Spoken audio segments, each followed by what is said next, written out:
Hoy quiero, mis queridos hermanos, compartir un tiempo muy interesante estudiando el capítulo 3. Pero para ello yo quiero pedirle, Señor, que me acompañe en oración, ¿sí?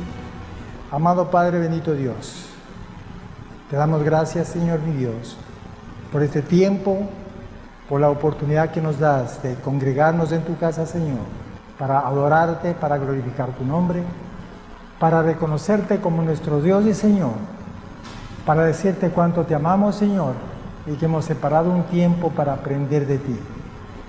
Señor mi Dios, perdona nuestras faltas, nuestros pecados, y danos la sabiduría necesaria para poder comprender lo que tú tienes a través de tu palabra y aplicarlos a nuestra vida diaria, Señor.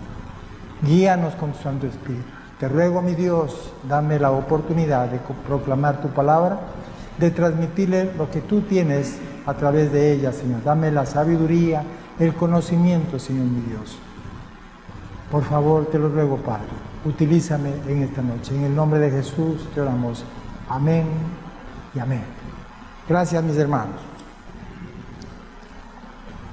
El libro de los Hechos es un libro interesantísimo, que si no hubiese habido el libro de los Hechos, posiblemente no habría el Nuevo Testamento. Porque en el libro de los Hechos se relaciona con toda la trayectoria de todos los discípulos y apóstoles del Señor Jesucristo. Lo que hicieron ellos en cada ciudad, en cada provincia, en cada país. Hermanos, el libro de los Hechos es un libro muy hermoso y se escribió aproximadamente en el año 65 después de Cristo. ¿Puede imaginar? Lucas le atribuyen el libro de los Hechos. Entonces, en el año 65 se escribe este libro, que ha servido de muchísimo, no solamente para la iglesia en aquel tiempo, sino también para nosotros, para poder entender y comprender lo que Dios tiene a través de su palabra. Y gloria a Dios por ello. Gloria a Dios porque el libro de los Hechos nos enseña a nosotros a conducirnos imitando posiblemente a los apóstoles y a los discípulos en aquel tiempo. ¿Y por qué no decir a la iglesia entera que teníamos que repetir prácticamente lo que hizo la iglesia primitiva? En esta ocasión yo quiero tocar un tema muy interesante que es del capítulo 3 y todo el capítulo 3, y el título le he puesto "Lo que tengo te doy". Lo que tengo te doy. Los primeros discípulos del Señor Jesucristo tuvieron en sus manos poderes sobrenaturales y señales que les acreditaban y les impartían autoridad en medio de un mundo hostil, de un mundo difícil en aquel tiempo. Una señal significativa fue, sin duda, la curación del cojo de nacimiento, efectuada por Pedro y Juan en la puerta del templo. Este hombre se acercaba siempre, todos los días, a la puerta del templo con una sola necesidad, aparentemente. La necesidad de llevar los recursos para su hogar. Era inválido de nacimiento, dice la palabra de Dios, y no podía, lógicamente, trabajar, sino pedir caridad. Ese era prácticamente la vida de este personaje. El hombre pidió limosna, pero los discípulos le dieron algo mucho más valioso que simplemente la limosna.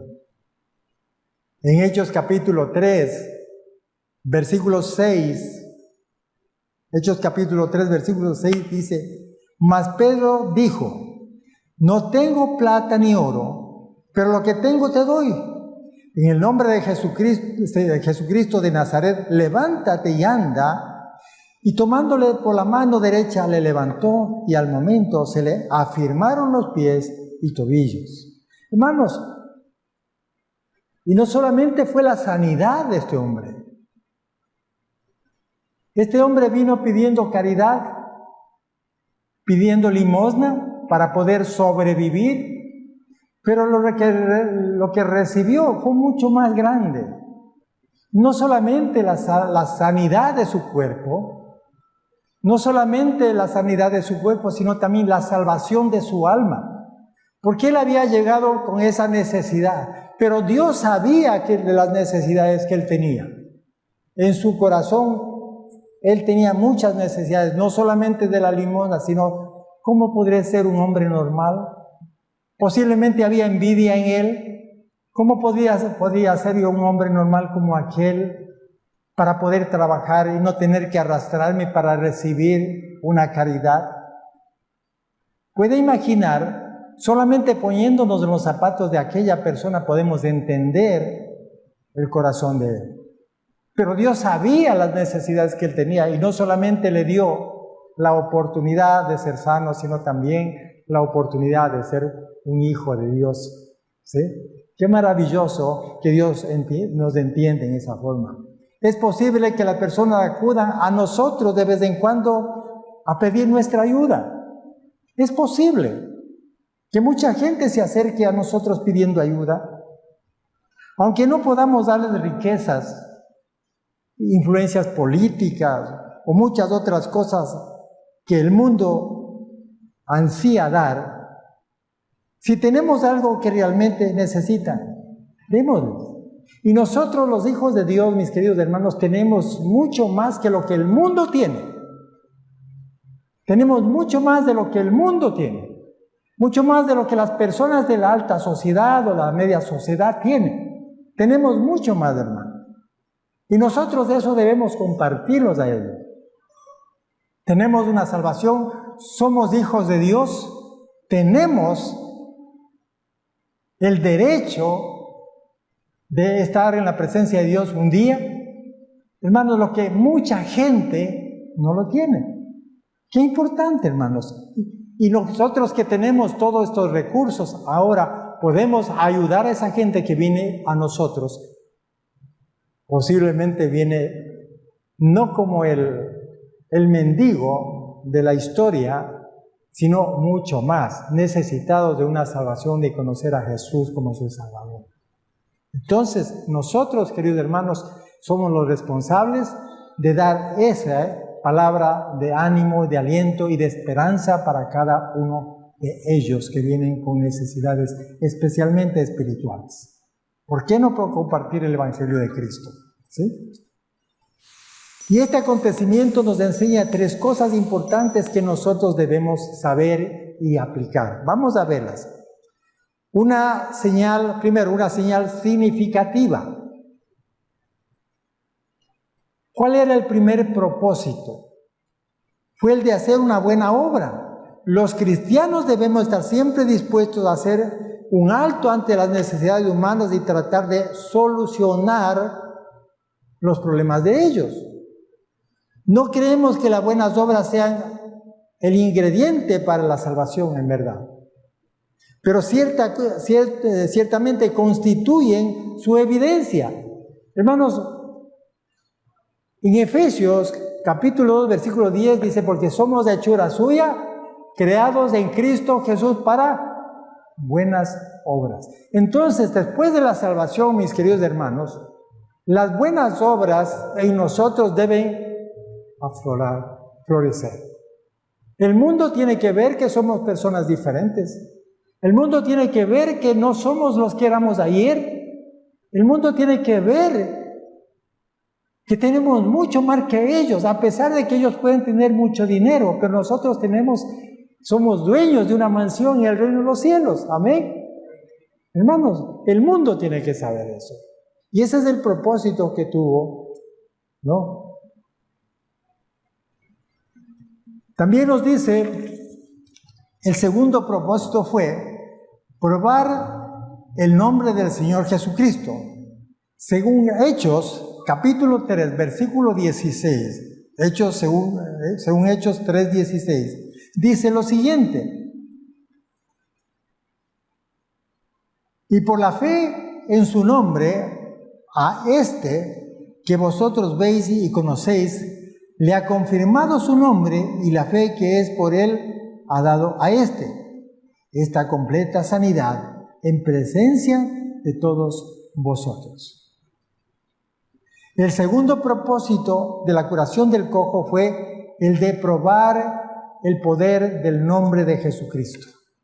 Probar el nombre de Jesucristo. Pedro y Juan no tenían ningún poder ni autoridad en sí mismos, pero afirmaron el poder del nombre de Jesucristo. Dieron a conocer el poder de Cristo, de aquel Jesús que hace unos cuantos días atrás habían crucificado.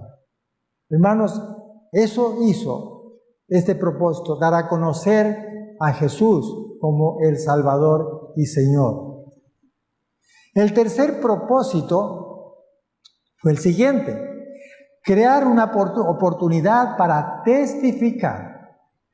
Crear una oportunidad para testificar. Cuando la gente vio esta figura que le era familiar como inválido, andando y saltando y alabando a Dios, nos dice en Hechos capítulo 3, versículo 10, se le acercaron prontamente.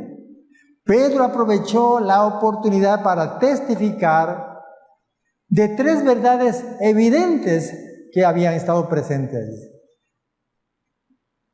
3 verdades evidentes, a saber, del Dios de Israel, el Dios de los israelitas, del pueblo escogido por Dios, de Cristo crucificado y ascendido a los cielos, y también la necesidad de arrepentimiento y conversión. Recordemos, mis queridos hermanos, recordemos.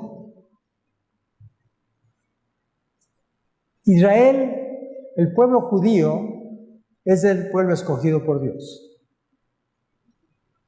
Sabía de Dios, sabía de que había un Dios, lo adoraba a un Dios a su manera, tratando de cumplir la ley, lo adoraban, pero a Cristo no. A Cristo no, mis hermanos. ¿Qué pasó con Jesús? Lo crucificaron como al peor delincuente. Los judíos le crucificaron como al peor delincuente. Pero el apóstol Pedro presenta al Dios de Israel, presenta al Cristo crucificado y ascendido al cielo, aquel hombre que murió en la cruz hace unos cuantos días atrás. Los presenta. Y la necesidad que tenían ellos de arrepentirse por lo que habían hecho a Jesús. Esas 3 cosas les presenta prácticamente. Lo mismo que hoy el mundo debe saber. Lo mismo que hoy el mundo debe saber. ¿Qué debe saber? Que existe un Dios todopoderoso que es creador de los cielos y la tierra. Que mandó a su Hijo Jesús a morir en la cruz para salvar a este mundo. La Biblia dice, a los suyos vino y los suyos no le recibieron, hablando del pueblo de Israel. El mundo debe saber que Jesucristo es el camino, la verdad y la vida. El mundo debe saber que solamente en Cristo podemos encontrar la salvación. El mundo debe conocer. Pero para ello, ¿qué tiene que haber? Un verdadero arrepentimiento y una conversión. Eso debe saber el mundo. Era el Dios de Israel quien estaba involucrado en el milagro. Era el Dios de los patriarcas y de los padres quien había profetizado a su Hijo. Le había resucitado de los muertos y ascendido a los mismos cielos. ¿Por qué entonces había de pensar que era increíble que Dios obrara un milagro? ¿Por qué podían dudar? ¿Por qué ponían los ojos en ellos, como en los apóstoles, en Pedro y en Juan, como si esta maravilla hubiera atribuido a su poder y deidad? Hermanos, los apóstoles, los discípulos del Señor, eran personas común y corriente como nosotros, con la única ventaja que habían estado con el Señor Jesucristo viéndole físicamente. Pero no tenían ningún poder. Ni hoy, hermanos queridos, les hablo sinceramente, nadie tiene un poder para hacer cosas extraordinarias. Nadie. Si alguien le dice a usted que el apóstol tal tiene el poder de sanar, se está llevando toda la gloria esa persona. Y recuerda que la gloria tiene que llevarse Dios. La gloria tiene que llevarse el Señor Jesucristo, porque para Él es toda la gloria y la honra, mis queridos hermanos. Todo lo que hagamos nosotros como instrumentos de Dios debe ser para la honra y la gloria de nuestro Señor. Sí, mis queridos hermanos, nadie en este mundo, por más pastor que sea, por más siervo del Señor que sea, por más que haya entregado su vida y sea un excelente ministro, no tiene el poder para llevarse la gloria y la honra. Solamente el Señor, hermanos. Sí, mis queridos hermanos. Segundo, distinción entre arrepentimiento y conversión. En Hechos capítulo 3, versículo 19, Hechos capítulo 3, versículo 19, nos dice lo siguiente: así que, arrepentidos y convertidos para que sean borrados vuestros pecados, para que venga de la presencia del Señor tiempos de refrigerio. Tiempos de refrigerio. Pedro distingue aquí el arrepentimiento de la conversión como un cambio de dirección.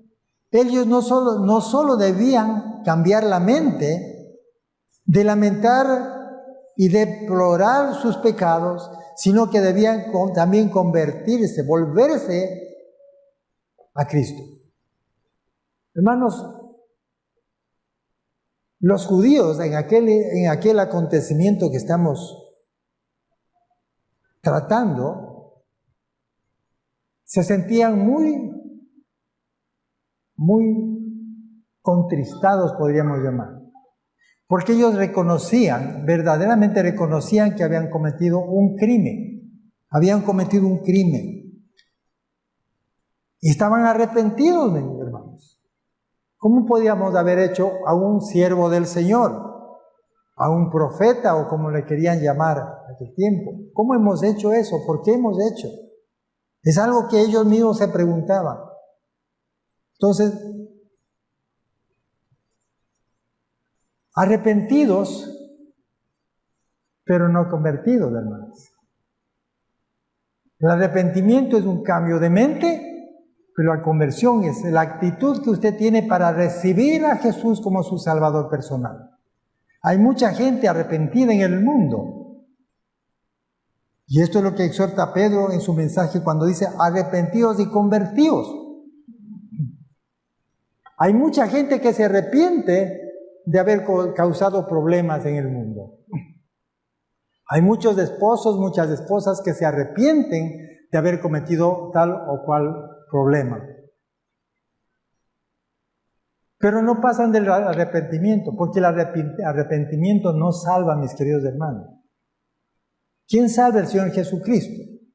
El arrepentimiento es un cambio de mente, pero la verdadera conversión es decir, Señor Jesús, te acepto como mi Señor y Salvador. Entrego mi vida. Me arrepiento de lo que yo era. Hoy entrego mi vida a ti para que tú manejes de hoy en adelante mi vida. Es una verdadera conversión. Yo creo que cada uno de nosotros hemos experimentado esa verdadera conversión. Por eso estamos presentes en esta noche, mis queridos hermanos. Y yo te animo, querido amigo, si tú no has tenido una verdadera conversión, te animo a un verdadero arrepentimiento, pero el único que salva es Cristo Jesús. Conviértete a Jesús, recíbele como Señor y Salvador, y tendrás un tiempo de refrigerio. Sí, mis queridos hermanos, si no, el arrepentimiento quedará como la historia del borrachito. Como la historia del borrachito. ¿Saben ustedes la historia del borrachito? El borrachito, cuando se tomaba sus cuantos tragos, amanecía al otro día con un ¿cómo le llaman? Yo ya me olvidé. Una resaca. Resaca. Eso. Chuchaque le dicen también por aquí. ¿No es cierto?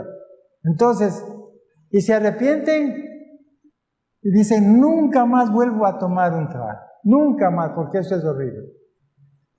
Pero hermanos, no pasa 2 días que otras veces están con el trago, ¿no? Ese no es un verdadero arrepentimiento ni un cambio de mente, simplemente es un chuchaqui nada más. ¿No? El verdadero arrepentimiento es decir, como a muchos de nosotros nos ha sucedido, ¿no? A mí me apetecía mucho el alcohol, debo ser sincero con eso. Pero cuando llegó Cristo a mi corazón, dije, nunca más un solo trago. Y gracias a Dios, 27 años no he tomado un trago. Hermanos, y cada uno de nosotros tenemos una experiencia que sí nos da un poquito vergüenza conversar. Pero gracias al Señor, Dios nos ha limpiado y nos ha librado de aquellos problemas que teníamos aquel tiempo. Amén. Pero hay algo más. Les dice que este arrepentimiento les afectará en una doble dirección. ¿Cuál es? Hacia el pasado, porque sus pecados les serán perdonados. Cuando nosotros llegamos a Cristo, nos arrepentimos y nos convertimos, y llegamos a Cristo, nuestros pecados son perdonados. Todos los pecados pasados, presentes y futuros, amén, son perdonados. ¿Sí? Y hacia el futuro, porque vendrán tiempos de refrigerio, dice la palabra del Señor. O como alguien dijo, vendrá a la vida lo que será fortaleza en la debilidad y descanso en la fatiga. ¿Cuántos de nosotros no descansamos ahora sabiendo que estamos en los brazos del Señor? Yo estoy feliz y contento. Yo estoy tranquilo, a pesar de las situaciones que tenemos en nuestro país. Yo estoy confiado y sigo confiado en el Señor, ¿no? Y sé que estamos en un lugar, destinados a un lugar excelente, mucho mejor que este. Pedro termina su sermón con la identificación del Mesías con Jesús de Nazaret. Y lo presenta no solo como el Mesías, sino también como aquel a quien serán benditas todas las naciones. El versículo 25 del capítulo 3 de Hechos nos dice lo siguiente. Hechos capítulo 23, versículo 25. Vosotros sois los hijos de los profetas y del pacto que Dios hizo con nuestros padres, diciendo a Abraham, en ti serán benditas todas las familias de la tierra. Hermanos, esa es una promesa de Dios. Es una promesa de Dios para el pueblo de Israel. ¿Sí? La tercera, la reacción adversa de los saduceos. Recordemos que frente al apóstol Pedro y Juan, que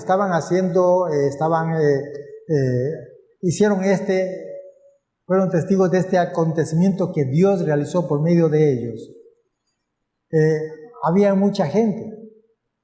Entre ellos estaban los saduceos. Unos religiosos tremendos. Ya vamos a ver un poco más de ellos. Lo que acababa de decir Pedro fue, sin duda, un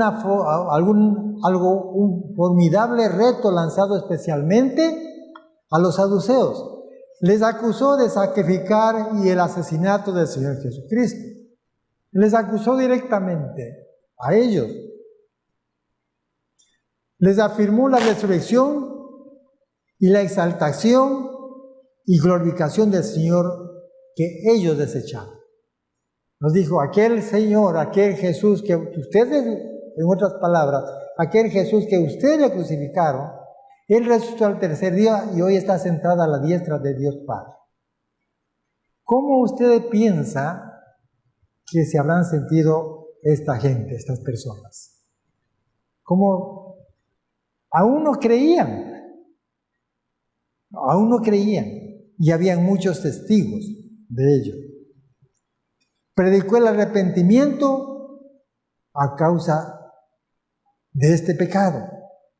Prometió la remisión de pecados y la vida eterna a los que creyeran. La vida eterna para cada uno que haya hecho la decisión por Cristo. E insinuó la transferencia del reino a los gentiles si ellos persistían en su desacatamiento. Hermanos, a pesar de todo, a pesar de que fue predicado el Evangelio en todo Israel, en todo el mundo en aquel entonces conocido, a pesar de todo eso, no reconocieron los judíos que Jesús es el Salvador. Al punto que levantó hombres, como el apóstol Pablo, que todos conocemos la historia, ¿para qué? Para levantar una nueva familia, un grupo de gente, una nueva nación, si lo podemos llamar, ¿sí? Por eso dice, e insinuó la transferencia del reino a los gentiles si ellos persistían en su desacatamiento, en su error. Hermanos, y eso es lo que sucedió. Hasta el día de hoy, hermanos, si usted le pregunta a un judío acerca de Cristo, no sabe, no entiende quién es Él. Solamente le conocen a Dios. A Jesús no saben quién es. Un profeta posiblemente. La juventud de Israel ahora no sabe quién es Dios, quién es Jesús, ¿no? Por esa sola razón, mis queridos hermanos, por esa sola razón utilizó Dios al apóstol Pablo y a otros siervos del Señor para levantar un pueblo que le honre y que le adore, un pueblo gentil. Del pueblo gentil es que nace la iglesia cristiana. El pueblo gentil, hermano. Nosotros somos gentiles. ¿Qué significa la palabra gentil? Alguien que no es judío, alguien que es extranjero, que no es israelita. Ese es un gentil. Nosotros no somos israelitas, somos gentiles, pero tenemos la bendición de pertenecer a esa gran familia cristiana. Hermanos, eso es importante. De modo que los saduceos inevitablemente se sintieron directamente aludidos y por ellos redarguidos y alarmados. ¿Cómo se habrán sentido? Que le refriegue en la cara el apóstol Pedro a ellos diciendo, a este Jesús que tú crucificaste, aquel Jesús que tú crucificaste, le ha hecho Dios Señor de señores. ¿Cómo creen ustedes que ellos se sintieron? Seguro que no se sintieron bien. Temiendo perder su influencia y privilegio, los saduceos, no solo que rehusaron prestar oído a la verdad, sino que además se dispusieron a impedir que otros les escucharan. Hermanos, a partir de ese momento comienza el problema en el pueblo judío, con la iglesia de Cristo. La persecución.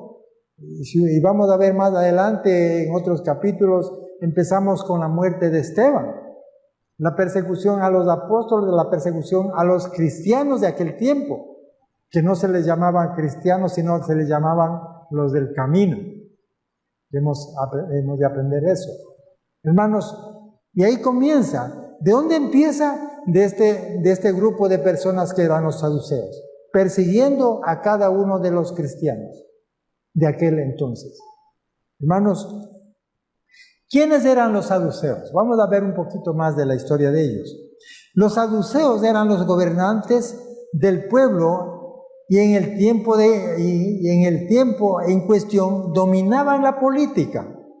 Además, por medio del Sanedrín, que era una especie de la Corte Suprema de Justicia de los judíos. Ese era el Sanedrín. Se reunían y discutían lo que tenían que hacer. Los saduceos se caracterizaban por su materialismo. Y aunque eran un poco numerosos, no habían muchos, su influencia era grande, puesto que representaban a las clases adineradas y aristocráticas de esta sociedad. O sea, eran de lo máximo, ¿no? De la alta alcurnia, decimos ahora. Esos eran los saduceos.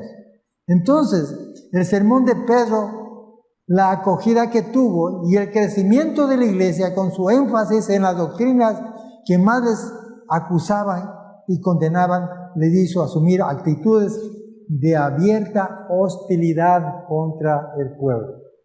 De abierta hostilidad. Hermanos, ahí empieza el problema contra los cristianos. Hasta el capítulo 8, encontramos en el capítulo 8, encontramos y descubrimos a Saulo de Tarso, que fue el encargado de perseguir a la iglesia cristiana, de perseguir a por todos los rincones donde había cristianos. Y sucesivamente encontramos más adelante, en el capítulo 9, la conversión de ese Saulo de Tarso, perseguidor de la iglesia, encontramos como el siervo mayor para Jesucristo y el pueblo gentil, para crear la iglesia gentil prácticamente.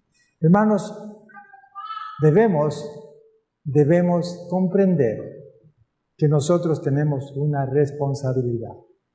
Como aquel tiempo, aquellos siervos del Señor tuvieron. Como creyentes siempre debemos dirigir a las personas al Señor, como lo hicieron los discípulos en aquel tiempo. Hermanos, los discípulos eran personas, como dije al principio, común y corriente como nosotros. La única diferencia era que entregados de corazón al Señor, entregados completamente al Señor, que no les importó sacrificar sus vidas para que el Señor sea honrado y glorificado por todo el mundo que podía conocer. Se sacrificaron hasta morir. Hermanos,